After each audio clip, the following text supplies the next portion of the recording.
मुंबईतील प्रसिद्ध जुहू चौपाटीवर सध्या कचऱ्याचं साम्राज्य पसरलं असून समुद्राच्या पाण्यात प्लास्टिकचा जणू ढिगच तरंगताना दिसतोय.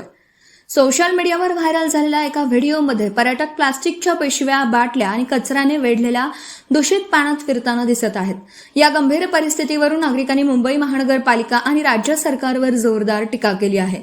स्थानिक नागरिकांच्या म्हणण्यानुसार बीएमसीकडून रोज सकाळी किनाऱ्यांची सफाई केली जाते, मात्र भरतीमुळे आणि शहरातील मिठी नदी तसेच इतर नाल्यांमधून वाहून आलेला टनभर कचरा पुन्हा किनाऱ्यावर येऊन साचतो. मुंबईत रोज सुमारे 7 ते 9 हजार टन कचरा निर्माण होतो, ज्याचा मोठा फटका जुहू, गोराई आणि वर्सोवा सारख्या समुद्र किनाऱ्यांना बसत आहे. केवळ प्रशासकीय अपयशच नाही तर पर्यटकांकडून किनाऱ्यावर कचरा टाकण्याच्या बेजबाबदार सवयींमुळेही ही समस्या अधिक बिकट झाली आहे. बीएमसीने यापूर्वी अनेकदा कचरा व्यवस्थापन सुधारण्याचं आश्वासन दिलं असलं तरी प्रत्यक्षात मात्र कोणतेही ठोस सुधारणा झालेली दिसत नाही. हा प्रकार मुंबईच्या स्वच्छता मोहीम आणि पर्यटन व्यवस्थेतील गंभीर त्रुटी चव्हाट्यावर आणणारा ठरला आहे.